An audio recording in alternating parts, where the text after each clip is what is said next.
Assalamualaikum, selamat siang masyarakat Pasaman Barat yang berada di Pasaman Barat maupun yang berada di perantauan. Hari ini kita melanjutkan wawancara dengan Bapak Kadis Kesehatan Kabupaten Pasaman Barat yang telah hadir bersama kita.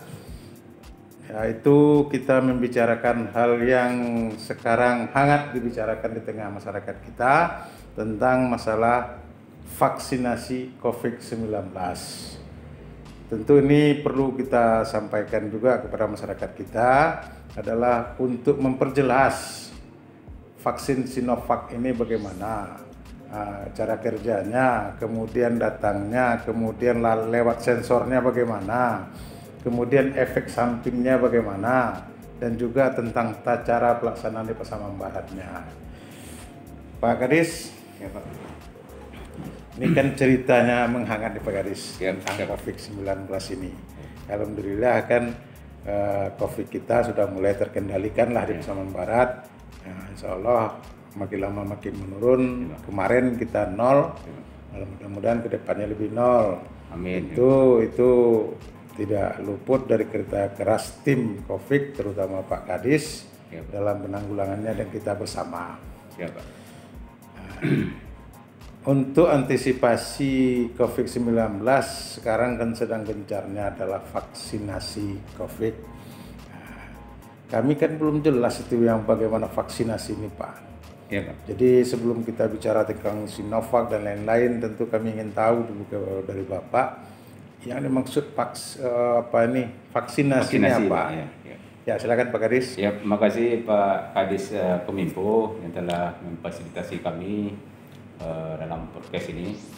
Topik kita pada kali ini itu vaksinasi ya, yang topik sedang hangat-hangatnya di daerah kita, di negeri kita, Republik Indonesia ini.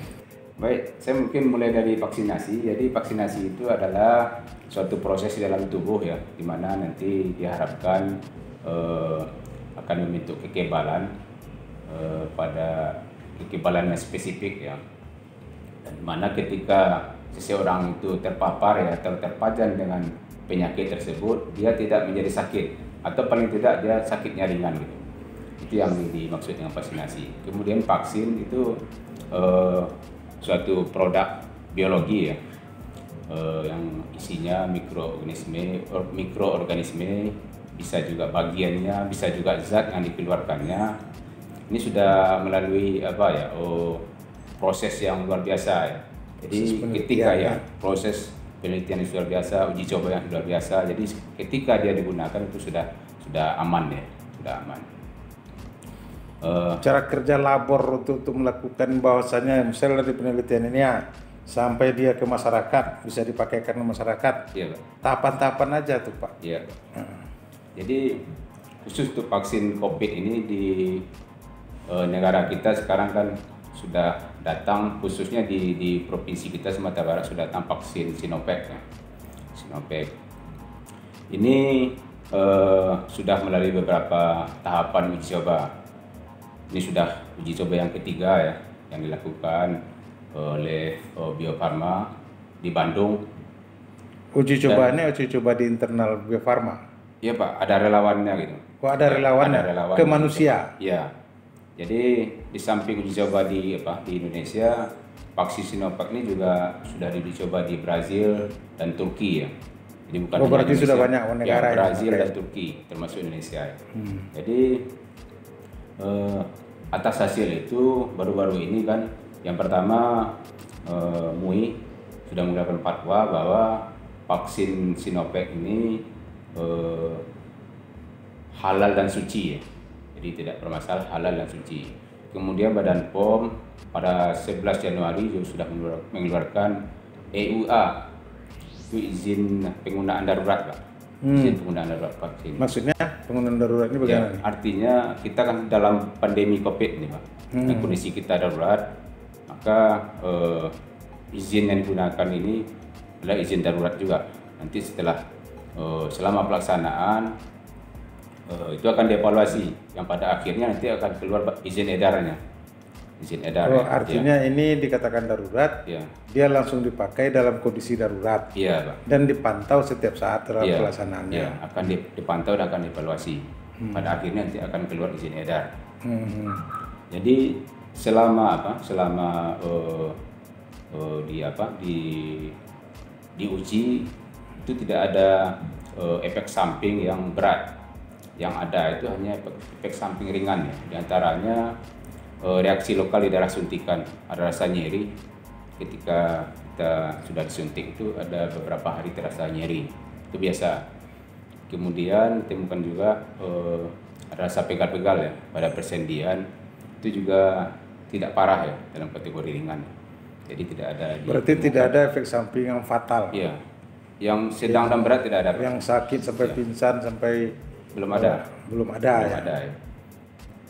Kemudian Badan POM juga sudah rilis bahwa efikasi vaksin ini, kemanjuran vaksin ini 63,5%. Berarti di atas standar WHO. Standar WHO itu 50%. Oh, ya. Berarti vaksin ini sudah sangat layak dipakai. Ya. Malahan kalau di Brazil dan Turki itu nilainya efikasinya lebih tinggi, Pak. Lebih tinggi ya. Kalau di Brazil di Brazil 78% efikasinya, kemudian di Turki 91%, Pak. Ush. Lebih tinggi lagi ya. Berarti cocok Sinovac di sana ya. Iya, kira-kira, Pak. Yang jelas sudah melampaui standar dari WHO di atas 50%. Ya. Artinya vaksin ini aman. Iya. Kemudian vaksin ini bisa dipakai untuk tingkatan umur, atau ada pengecualiannya, atau ada kelompok yang tidak dianjurkan memakai vaksin ini? Iya, Pak. Untuk tahap awal, ini sasaran kita nakes loh, Pak. Nakes seluruh tenaga kesehatan, mulai dokter, perawat, bidan, tenaga garda depan ya? Iya, tenaga kesehatan lainnya, seperti tenaga farmasi, gizi, kesling dan lain-lain. Kemudian tenaga penunjang juga, termasuk nanti SDM kesehatan yang ada di TNI Polri. Itu sasaran pertama kita, Pak. Masuk orang lapangan Pol PP dan BPBD. Itu nanti, Pak. Tahap kedua. Tahap pertama itu dulu ya. Tahap pertama itu dulu. Nakes. Mengapa nakes? Karena kita dalam pandemi ini kan situasi perang. Jadi nakes ini adalah prajuritnya. Jadi prajurit itu dibekali, Pak. Dibekali dulu ya. Baru bisa masuk medan tempur ya. Iya, Pak. Nah, kemudian kelompok-kelompok yang tidak dianjurkan divaksin. Yang pertama, orang yang sedang sakit. Jadi nanti masyarakat atau nakes juga tidak serta-merta kita suntik. Jadi ada edukasi dulu, kemudian kita tanya dulu apakah sedang sakit. Kalau sedang sakit tidak disuntik, Pak. Tidak disuntik ya. Ya, contohnya suhu tubuhnya tinggi di atas 37, itu tunggu dulu. Ya, sambil minum Pak ya. Nanti tunggu sehat dulu. Kemudian yang kedua, orang-orang yang punya penyakit penyerta. Hipertensi. Nanti kan diukur tensinya ternyata tinggi, tidak jadi. Hipertensi terus. Ya. Kemudian diabetes. Diabetes ini kalau terkontrol itu bisa. Ya, dia diabetes, cuman dia makan obat terus, kemudian kadar gula darahnya juga tidak terlalu tinggi ya, dalam batasan normal terus bisa. Ya. Kemudian penyakit jantung, penyakit ginjal, Pak. Oh, jantung ginjal enggak? Berarti penyakit dalam semuanya itu, Pak ya? Penyakit penyerta. Kemudian ibu menyusui, ibu hamil juga. Bumil enggak? Enggak. Ya. Kemudian seseorang yang punya riwayat penyakit langka autoimun. Jadi dia autoimunnya bermasalah sehingga kita khawatirkan nanti alergi berat ya, Pak. Alergi berat ini cuma satu tapi itu perlu ada. Ya. Kalau dari segi kelompok umur, Pak? Kelompok umur 18 sampai 59, Pak. Yang boleh? Yang boleh. 18 tahun sampai 59 tahun. Ya. 60 enggak lagi, Pak ya? Enggak. Artinya sampai dengan 18 enggak juga, 17 enggak? Enggak, belum, Pak. Ya. Artinya di bawah 18 tidak, kemudian di atas 60 ke atas ya enggak. Iya. Kemudian Pak, bayar nggak sih? Iya. Dibayar nggak ini vaksin ini? Alhamdulillah gratis, Pak. Seluruhnya gratis? Gratis seluruhnya. Pak Presiden sudah menyampaikan bahwa alhamdulillah setelah keuangan negara dihitung, kita kan sama-sama dengar itu pidato Pak Presiden, alhamdulillah ini digratiskan seluruhnya. Digratiskan Iya. seluruhnya. Iya Pak, tidak dipungut. Tidak dipungut bayaran. Iya, iya. Iya. Itu kan cerita kita luas tuh Pak, nasional. Iya. Di Pasbar gimana rencana Bapak? Iya. Di Pasbar untuk tahap awal ini kita sudah data nakes kita seluruhnya sudah kita ajukan. Kita sudah juga dapat alokasi vaksin sebenarnya Pak. Sudah dapat alokasi vaksin. Cuman belum ada perintah jemput. Kita dapat alokasi vaksin 1.848 Pak. Wah, Dosis. dosis. Dia kan setiap orang per orang itu dapat 2 dosis dengan interval minimal 2 minggu Pak. Oh, disuntikan sekali, Iya. kemudian 2 minggu, kemudian suntikan lagi. Iya, iya. Jadi artinya sasaran kita kan 9 ribuan. 9 ribuan orang atau 9 Iya. ribuan vaksin? 9 ribuan orang. Orang berarti 2 kali itu. Dosisnya 2 kali itu 1.848. 1.800.000 1.848 dosis. dosis. Itu yang tahap awal untuk nakes Pak. Berarti itu untuk nakes kita Iya. sudah terjadwal. Sudah. Kita juga sudah siapkan timnya, SDM-nya di masing-masing puskesmas, di rumah sakit YRC.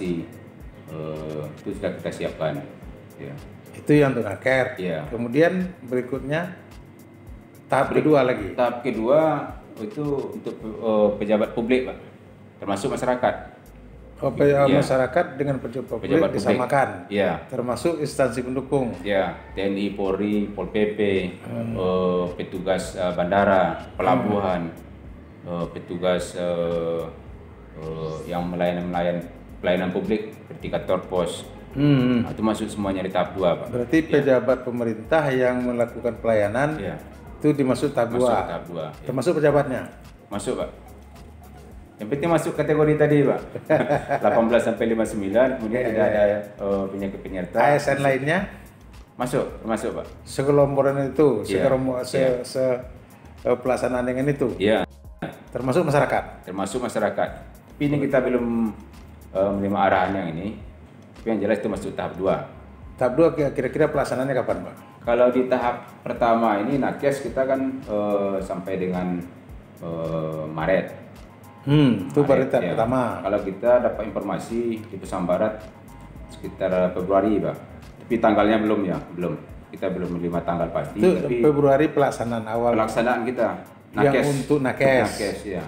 Februari kita pelaksanaan, Februari, ya. berakhir di Maret. Ya. Nanti Yang untuk lanjutkan dengan pejabat publik. pejabat publik Ya, dan masyarakat dan ini masyarakat. diperkirakan bulan Dimulai dengan Maret tuh Pak. Dia akan berlanjut sampai tahun depan. oh gitu. Berlanjut sampai tahun 2022. Ya. Ya. Vaksin ini disuntikan kemana nih Pak? Ya. Kan ke pinggul kemana nih? Dia disuntik secara intramuskuler, Pak. Intramuskuler mungkin di lengan kita sama lihat. Ya Pak Presiden di lengan kan? Ya, Pak Presiden ya, di lengan. Secara intramuskuler. Iya. Orang yang nggak mau divaksin gimana nih Pak? Iya. Orang yang nggak mau. Jadi prinsipnya ini Pak ya. Kita kan hidup berdampingan. Kita di kantor berdampingan dengan kawan. Di masyarakat juga kita berdampingan. Jadi kalau kita mungkin hidup sendirian nggak masalah. Kita menolak vaksin nggak masalah. Karena itu pribadi kita ya. Tapi kalau kita hidup berdampingan dengan orang yang tidak bisa divaksin, Pak. Kelompok-kelompok tadi, kelompok yang punya penyakit penyerta, yang autoimun, yang lansia, yang di atas 60, mereka kan tidak bisa divaksin. Kita kasihan. Mereka kan punya peluang terpapar lebih tinggi itu, Pak. Jadi dengan kita divaksin, kita harapkan nanti kan tercapai herd immunity ini, Pak. Kekebalan kelompok. Semakin tinggi persentase masyarakat yang divaksin, itu herd immunity itu akan semakin tinggi juga tercapainya. Jadi secara tidak langsung kita sudah melindungi orang-orang yang tidak bisa divaksin. Ini yang meninggal ini kan orang-orang yang penyakit penyerta itu, Pak. Iya. Ketika dia terpapar, penyakit penyertanya tambah parah dan meninggal. Itu salah satu tujuannya, Pak. Jadi kalau kita tidak mau divaksin, secara tidak langsung kita sudah memperbesar peluang orang-orang yang tidak bisa divaksin. Sebenarnya dia ingin divaksin, tapi tidak bisa divaksin untuk terpapar dan kemungkinan meninggal. Artinya untuk kesejahteraan bersama lah Pak ya. Artinya terjadi kekuatan individu atau kelompok untuk mempertahankan dari COVID Pak ya. Ya. Kira-kira perlu apa yang perlu Bapak sampaikan lagi kata kunci ke masyarakat ini? Yang pertama, yang lihat vaksin ini aman. Aman gitu Pak ya. Vaksinnya aman, Pak. Kata aman itu artinya secara efektif ilmiah, gitu ya? Secara ilmiah aman. Sudah diuji sampai tahap ketiga, sudah ada izin penggunaan darurat dari MUI juga, halal dan suci. Jadi vaksinnya aman. Aman Pak ya. Kemudian untuk saat ini vaksinasi ini memang pilihan. Pilihan Pak. Kita harapkan dengan vaksinasi ini tercapai herd immunity itu Pak. Dengan herd immunity tentu kita harapkan penularan COVID ini menjadi lebih kecil, sehingga nanti pada akhirnya COVID ini habis Pak. COVID ini habis, kita bisa memang hidup normal itu seperti biasa tanpa masker. Apa mungkin seperti biasa lagi Pak? Mungkin Pak, mungkin ya. Ketika vaksinasi kita cakupannya tinggi, herd immunity itu tercapai, itu kemungkinan itu bisa dicapai Pak.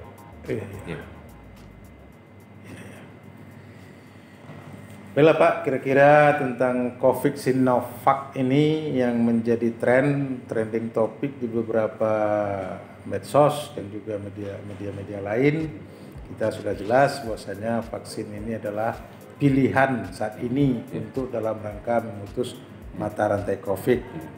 Dengan kita bervaksinasi diharapkan memperbesar herd community atau mempertinggi kekebalan bersama kelompok untuk dalam rangka pencegahan COVID dan juga melindungi orang-orang yang tidak bisa divaksin. Dan orang-orang yang tidak bisa divaksin pada umumnya adalah berisiko tinggi terhadap COVID. Nah, tentu pada kesempatan ini kita mengimbau kepada masyarakat kita sukseskan vaksinasi ini dengan harapan tentu bisa kembali normal lagi, kita tidak lagi pakai masker, tidak lagi pesawat pakai periksa-periksa.